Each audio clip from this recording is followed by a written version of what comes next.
Salut et bienvenue dans cette troisième et dernière vidéo de notre série sur la gestion de production avec Odoo à travers le cas pratique de TA Beverage. Aujourd'hui, on attaque un sujet critique. TA vient de décrocher un nouveau contrat avec le supermarché pour distribuer son eau minérale. Ce qui est une super nouvelle, sauf que leur livraison est rejetée. Pourquoi? Parce que le responsable qualité demande un certificat qualité par l'eau produit, la preuve que les contrôles de contamination ont été effectués et la documentation des niveaux de pH. Et là, gros problème. Jusqu'ici, TA faisait ses vérifications qualité sur papier sans lien avec les lots de production et sans process standard. Dans cette vidéo, on va résoudre ce problème en configurant deux choses dans Odoo. Nous allons configurer la traçabilité par l'eau, la traçabilité que voici, la traçabilité par l'eau et le contrôle qualité.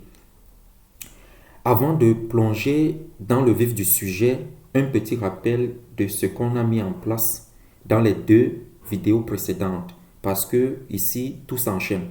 Dans la première vidéo, comment optimiser votre gestion de production sur Odoo, on a mis un accent particulier sur les produits, les bouteilles d'eau minérale, les matières premières, comme les bouteilles vides et les bouchons. Ensuite, les nomenclatures, Bill of Materials, pour produire de l'eau. Donc, les nomenclatures sont tout ce qui entre dans la production de l'eau. Et puis, dans la deuxième vidéo, on a optimisé les flux à travers l'activation du réapprovisionnement sur commande, le fameux MTO, Make to Order, qui permet à la production de déclencher automatiquement l'achat de matières premières ou bien de déclencher une commande lorsque on a une vente, un bon de commande. Donc ça permet de déclencher également une commande d'achat. Maintenant qu'on sait produire et qu'on sait quand et quoi produire, la question c'est comment prouver que ce qu'on a produit est bon. C'est tout l'enjeu de cette vidéo. L'étape 1 consiste à activer le suivi par l'eau. C'est ce qui est fait à ce niveau, la traçabilité ici. Traçabilité dans la configuration de l'inventaire, nous avons le numéro de série qui sont activés. Donc ça, c'est la première chose à faire. Et c'est quoi la différence entre un lot et un numéro de série? Nous l'avons dit, un lot, c'est un groupe de produits fabriqués ensemble. Par exemple, toutes les bouteilles d'eau produites en une matinée. Alors qu'un numéro de série, c'est un identifiant unique pour chaque unité produite individuellement. Elle est plus adaptée pour des produits individuels comme une bouteille d'eau. Dans notre cas, pour TA Beverage, on va utiliser les lots, puisque c'est le standard dans l'agroalimentaire. Ensuite, après avoir configuré et activé la traçabilité, le suivi par l'eau, nous allons configurer le suivi sur les produits. Au niveau des produits, les matières premières et les produits finis. Pour le produit fini, nous avons le suivi de l'inventaire ici. Notez que je suis sur Odoo 18. On active le suivi par l'eau. Ensuite, également, au niveau des matières premières, on active le suivi par l'eau. Donc, on fait pareil pour tous les produits. Pourquoi? Parce que si un jour, on détecte un problème sur un lot de bouteilles, on peut pouvoir, en quelque sorte, remonter jusqu'au lot de matières premières utilisées. C'est ça la traçabilité et c'est exactement ce que le supermarché attend de nous. Un exemple simple ici, lorsque je viens dans l'eau, ici, et là, j'ai traçabilité et on a toute la traçabilité des éléments qui sont entrés dans la fabrication de ce lot-là. Maintenant, quand on a tout ça, on peut venir au niveau de la fabrication et là, on peut générer un ordre de fabrication et Odoo va nous demander pour chaque produit de renseigner les lots. Ici, on peut choisir parmi les lots qui existent déjà. Et comme je le disais, lorsque on va au niveau de l'inventaire, numéro de série, ici au niveau des lots, on peut voir tout le parcours d'un lot dans la traçabilité, d'où viennent les matières premières, quand la production a eu lieu et quel est le client qui a été livré. C'est puissant, mais en quelque sorte, ça ne suffit pas encore. On sait d'où le produit vient et où ça va, mais on ne sait pas encore si c'est conforme. C'est là qu'intervient le module qualité. Donc, nous allons maintenant passer à la mise en place des contrôles qualité. Premièrement, il faut activer la qualité. Donc, qualité ici au niveau des applications. Donc, on a qualité, quality control. En anglais, quality, j'écris quality pour vous présenter un truc. Parce que on peut l'activer. Si vous voyez qualité, contrôle, quality control. Néanmoins, il est important de noter que je suis dans Odoo Community et dans Odoo Community, le module qualité n'est pas disponible. C'est pourquoi, dans notre cas, nous allons utiliser le module qualité de l'OCA, Quality Control Stock, que voici. Et elle va nous permettre de mettre en place tous nos points de contrôle. Les points de contrôle sont à quel niveau? Nous avons ce menu contrôle qualité et au niveau de contrôle qualité, nous avons des déclencheurs. À quel niveau est-ce qu'on a nos déclencheurs de qualité? À quel niveau nous faisons ce contrôle qualité? Au niveau des réceptions, au niveau des livraisons et au niveau de la fabrication. Et pour cela, nous allons venir ici définir des tests. Donc, pour la réception des matières premières, ici, j'ai la qualité physique, c'est-à-dire la rayure. Est-ce qu'une bouteille est rayée ou pas? Est-ce qu'un bouchon est rayé? C'est juste un exemple. Donc, nous allons définir ici un type qualitatif, c'est-à-dire qu'on aura des réponses en termes de qualité. Donc, on peut avoir une rayure ou on peut ne pas avoir de rayure. Parmi les deux ici, la bonne réponse, c'est pas de rayure. Ensuite, les dommages mécaniques, tout dommage mécanique, peut-être la bouteille est percée ou pas, ce genre de dommages qui peuvent arriver à une bouteille. Donc, nous n'avons pas de dommages pour une bonne bouteille et dommage pour lorsque la bouteille, on considère qu'elle n'est pas bonne. Ensuite, nous avons la qualité du produit fini et à ce niveau, nous avons un type quantitatif. On définit le pH. On dit, OK, le pH de cette eau minérale doit être comprise entre 6,9 et 7,1 par litre. Donc, pour chaque litre de bouteille, nous devons avoir un pH compris entre 6,9 et 7,1. Donc là, c'est une donnée quantitative qu'on va insérer. Et on a également l'intégrité du scellage. Par exemple, à la livraison, on peut décider de contrôler si la bouteille est très bien scellée ou pas. Donc, nous avons l'intégrité du scellage. En revenant au niveau du pH, cela signifie, par exemple, que si le pH est hors norme sur un lot, par exemple 4,5 ou 8,6, le responsable qualité peut prendre la décision de bloquer le lot, de le retravailler ou de mettre en rebut. Donc, nous allons passer maintenant à un cas plus concret où on va essayer de tout revoir. Je précise qu'ici, il faut installer le module Quality Control de l'OCA, Odoo Community Association. Ensuite, au niveau de chaque produit, ce que j'ai eu à faire ici et ce que vous devez faire, c'est qu'au niveau de chaque produit, vous allez définir les points de contrôle qualité. Vous voyez ici.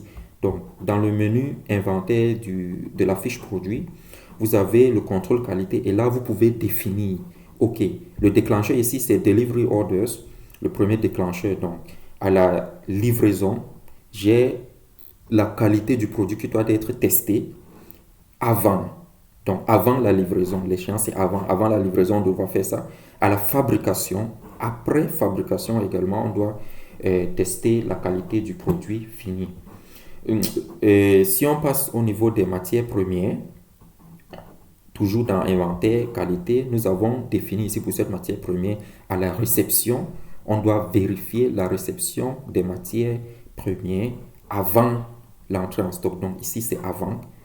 Et avant, ici, nous avons les contrôles qualité qui sont faits, la qualité physique, la rayure ou le dommage mécanique que j'expliquais tout à l'heure.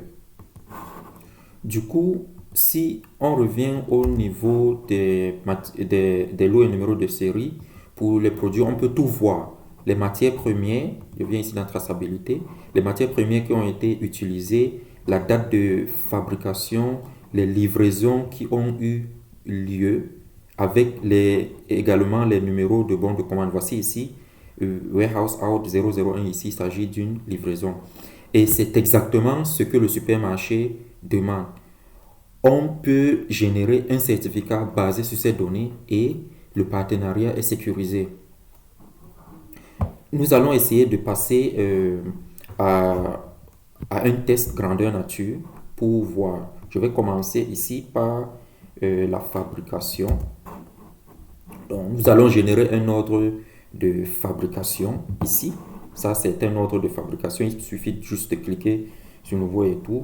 Donc, les vidéos précédentes qui ont été publiées démontrent tout ça. Lorsqu'on vient dans l'ordre de fabrication et qu'on décide de produire, parce que le MTO, le Make to Order, a été activé à la vidéo 2 ici, parce que le Make to Order a été activé, nous avons un achat qui est généré pour cet ordre de fabrication. Donc, au niveau de l'achat ici, nous avons tous les différents éléments qui doivent être achetés. Donc, pourquoi? Je reviens juste de manière un peu plus brève. Ici, dans l'inventaire, nous avons dit on va faire le approvisionnement sur commande et on va acheter. C'est pourquoi on a ces produits ici. Il s'agit ici des matières premières dont on a besoin pour la fabrication de produits. Et la matière première entre dans la nomenclature du produit. Nous allons alors confirmer la commande. Et lorsque nous confirmons la commande, nous allons recevoir les produits. Et là, tenez bien, notre module de contrôle qualité, ici, nous avons les inspections. Vous voyez ce Smart Button, inspection. Nous venons à ce niveau et nous avons 1, 2, 3 points de contrôle que nous devons vérifier. Le premier, réception matière première. Est-ce que les 4 quantités de bouteilles vides que nous avons n'ont pas de rayures? Oui. N'ont pas de dommages? Oui. OK, nous confirmons. On passe au prochain. OK, nous venons ici. Le cap ici, c'est le bouchon, pas de rayure. Disons que nous avons une rayure au niveau du bouchon. Et ce qui fait peut-être, il s'agit également d'un dommage.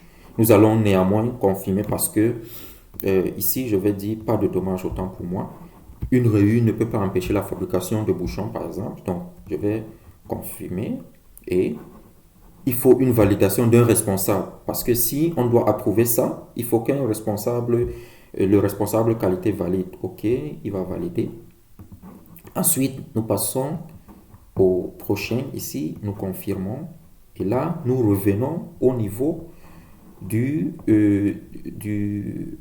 la réception. La réception, tenez-vous bien, va venir ici dans le warehouse input, donc dans le input. Nous avons ici 3 inspections terminées, 2 sont OK et 1 est en échec. Nous allons valider. Ici, on nous demande de fournir le lot. On doit définir les lots. Donc, je définis ce lot-ci. Viens ici également, nous définissons ce lot. Et enfin, nous venons définir ce lot. Nous validons. Et à la validation, nous avons le transfert suivant. Pourquoi? Parce qu'on a également activé le transfert en plusieurs étapes. Dans notre transfert ici, nous aurons le premier transfert va de la réception warehouse input. Ensuite, nous aurons un deuxième transfert de input, donc de l'endroit où on a reçu, vers quality control. Nous avons fait ce contrôle qualité là tout à l'heure, donc ils vont venir avec les documents, OK, tout passe, tout ne passe pas, ainsi de suite, ils vont valider. Ensuite, nous passons au dernier transfert qui consiste à mettre les produits dans le stock. Là, le contrôle qualité, il passe. Et là, nous venons, nous validons ici les éléments. Après avoir validé, nous pouvons revenir au niveau de la fabrication. Le make to order here a été fait. Donc, nous avons notre ordre de fabrication, tous les produits sont disponibles, nous allons produire. Et lorsque nous produisons, nous allons également livrer le client. Venons ici dans les ventes. Au niveau de la vente, nous avons ceci. Nous avons une livraison en cours, une livraison pour notre client, 2 inspections à faire. Donc, nous allons décider de faire ces inspections-là. OK. Est-ce que le pH, il est bon? Donc, le pH, on peut dire, OK, le pH, il est de 7,1. OK. Passe. Est-ce que l'emballage, est-ce que tout est bien étiqueté? Est-ce que tout est bien scellé? OK. On confirme. Là, c'est vraiment à l'entrée. Là également, nous venons, même chose. On vérifie. Là, c'est également le contrôle qualité ici qui fait le travail. Et là, nous allons tout simplement valider le produit. Et là, nous l'avons dans notre stock. En gros, en venant au niveau de la traçabilité ici, nous avons pour chaque produit, nous savons d'où le produit vient, nous avons le lot. Nous savons également d'où ce produit, où ce produit va partir. Nous savons où on l'a livré, autant pour moi. Et également quand est-ce qu'il a été livré. Du coup, en cas de pépin, en cas de problème, il est facile de rappeler ces produits.